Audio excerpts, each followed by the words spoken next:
to give you some observations from an extrovert who talks to a lot of people.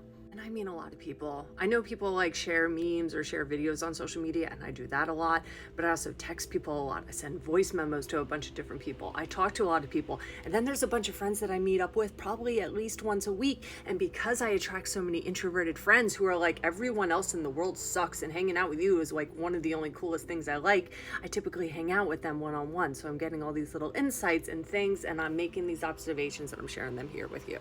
A lot of people are lonely, and people want people to connect with. People want people to connect with. But so many life experiences and interactions that they had let them down, so they just don't engage. And especially for people who tell me that they're introverted, just crowds are not their thing. They're not really into the bar scene anymore. They don't know where to go, and just going to different places and talking to people, it could just be a scary experience. So I feel like a lot of these people will like attach or befriend an extrovert because if they're willing, I think that extrovert is almost willing to like pull them out of that shell a little bit, and not in a way of saying like their isolation or their one-on-one time or whatever isn't valid or needed, but a lot of these people like they want to integrate into the world, and it's usually them feeling like they don't belong or something, and just being in your presence in that situation helps them to feel like they can acclimate more and they're accepted and not judged, or they're not weird. And a lot of people are self-conscious about their age.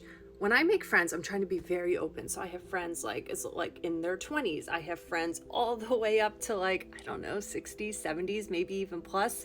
I know like my weekly poker game, I'm probably one of the younger ones there. And then when I make friends, especially in like my poker games, I'll be like, hey, do you want to do this thing? Do you want to do this? And they're like, well, I can't because I'm too old. I don't belong in that crowd because I'm too old. I can't go to a music festival because I'm too old. I can't go with you with your group of friends to this thing because I'm too old. And all I can think is like, I don't freaking care if you're too old. I care if you want to go. And I don't like this idea of like isolating people or putting them into groups where they can and can't do things based on their age. So that in itself just causes isolation. But again, I think that most people want to connect. I don't think people know how to. I don't think we have third spaces where we really can connect. Like, where do you go to meet people?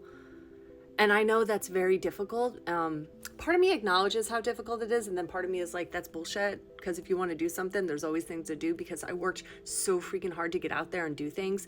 And for me, it was just a matter of like following the things that I loved. And you know what, especially depending on how long it's been since you've been out there, maybe you don't know what you love anymore. Maybe everything you've done has been a product of like what your spouse did or what friends did or what other people did. And it's scary as hell, but it's also very insightful to get into the world and realize what you like to do. I just started showing up to events that seemed interesting, and I showed up to some of them and they were the lamest thing ever. And guess what? I learned that I could get the hell out of there. I didn't want to stay there. And then there were other events or things that I went to and I'm like, oh, I like these people, or I'm making this friend, or now because I went to this thing, I went to this next thing and I like this. Like, it's this journey.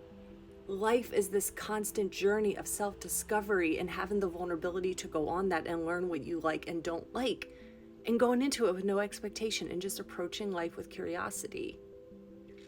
And I think some of us are afraid to do that or need a little help getting out there. But when we do, and when you find that, it's great.